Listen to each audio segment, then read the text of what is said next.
Nigeria is about to be plunged into an industrial action due to our usual inability to be proactive. The Minister of Labour and Employment, Chris Ngige, has taken steps to avert the impending nationwide strike by the Nigeria Labour Congress, NLC, billed to commence on Wednesday.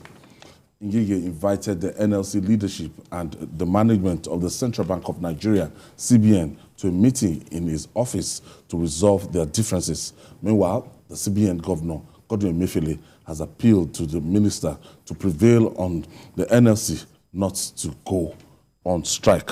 And the breaking news here is that the Nigerian Labour Congress has given 2 weeks window to see if things will work before they embark on a full-scale strike and picketing off the thing is not actually a strike. I don't know why the media is referring to what is about to happen as a strike. Okay, picketing off. Some media houses call it protest.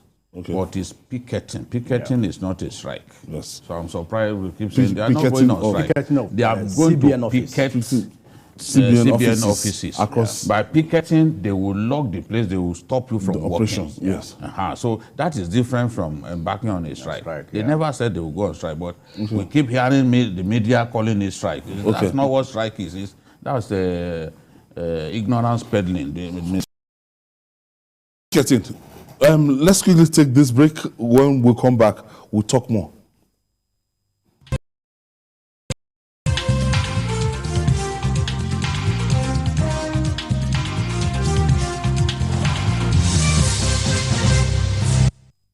The big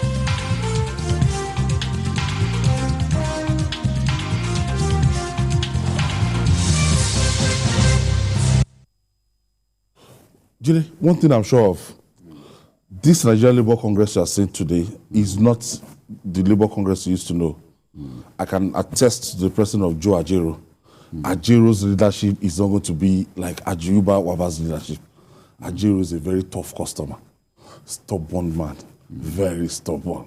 So now what he's trying to do to give room for dialogue and everything, because since the CBN verdict, I mean the Supreme Court's verdict on this, I thought by max 1-2 weeks, everywhere will be flooded with the old note and go back to normal. But look at it, 2-3 weeks after, Nigerians are still queuing outside. In his acceptance speech, he gave an ultimatum to both the federal government and the CBN to resolve the issue of fuel scarcity and this Naira crisis. That was after he took over. That was what he said. Ayuba Awaba has left since, I think, the last day of January. Now, I was waiting. I didn't see Ajero do anything. And I'm like, what is going on? This decision, the Supreme Court decision, was made on March 4. Look at today is March 28. Labour waited for way too long. During the time when they were people were dying, premises were being burned, bank premises were being burned, it was Notify that issued a threat that they will tell their people not to go. Then, Notify refused to carry out that threat, even at the risk of the lives of their people. Now, what is the role of Labour? Labour should be able to ensure the welfare of their members. And welfare is not simply about salary increase or condition of service alone. Where people are endangered in the way we are seeing it, where people are being unnecessarily pauperized by a policy that was not well thought out and shambolically implemented, you got to step in. Now, you can see that immediately Labour stepped in. We are seeing changes. Changes that even Supreme Court didn't cause to make those changes happen. Why enough cash to banks? That my account officer that I always mention here called me yesterday in the morning to say, ṣé ẹ need owó? Want to go to pọ̀ díẹ̀ wá sí báńkì wa láàárọ̀ yìí o. They gave them sufficient money. And that same branch, she told me that a whole week they didn't bring 1 naira. A branch that they used to supply them like 100 million, it will not even be enough. That a whole week they didn't bring 1 naira. So we all know why this problem got worse. Because we took the Nigerian people for granted. We underrated the extent of their pain. Because if we were feeling people's pain, all that we needed to do was, okay, how do we solve this problem? It shouldn't have taken a Joe Ajero to be threatening before you try to end the pain and the anguish that our people are going through. Policies, yes, it's a good thing to have this kind of policy. But once you can sense that, in terms of the implementation, it is inflicting greater pain than anything else, you have to make a U-turn. I mean, that's my quarrel with Emefiele. That he can watch Nigerians suffer and some of them dying. Some can't pay hospital bills and you still stubbornly held on to what we are trying to do. What was the meaning of that? So now, I think Ajero has also taken the right steps.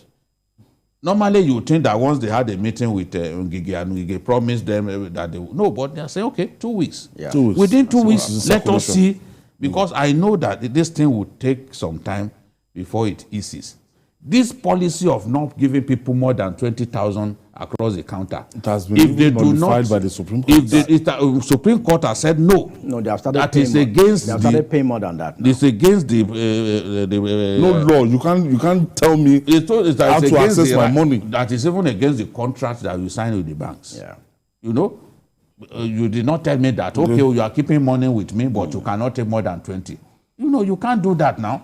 Anybody, most of these people going to the bank every day, they are the ones causing us to see large crowds in bank. Because 20,000 is not enough for some people to manage their families and their businesses. At all. So if we give them 20,000 today, they will go back there the next day because they need the money. Basically, so, I mean, the CBN planned thinking that we are all rational. And the timing was wrong.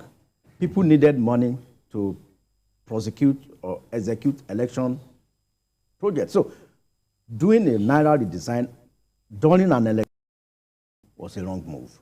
Now, annually, our need for physical cash is between 900 and 1 trillion. So recall that the denominations affected by this redesign is the 200, 500, and 1,000. So the CBN printed 400 billion of those higher denominations. Now, the call that we still have 5 naira, 10 naira, 20 naira, 100 naira in circulation. Those 4 denominations and coins, we have up to 500 billion in circulation. So do you still have coins? Where are they now? Well, now it printed 400 to complement the 500 billion. But recall, I mean, you see there was a viral video of a man that went to one of these malls to buy stuff and went with a box load of 10 naira notes.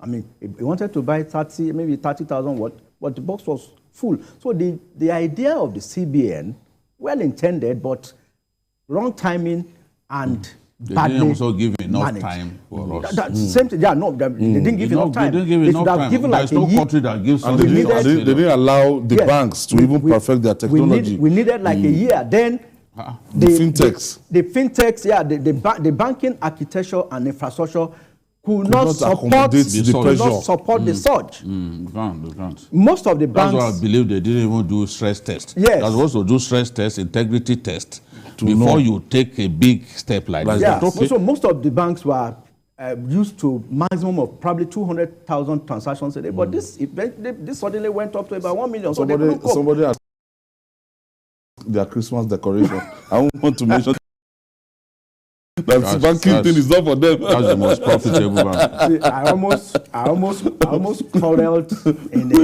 I was almost causing a scene in a bank yesterday.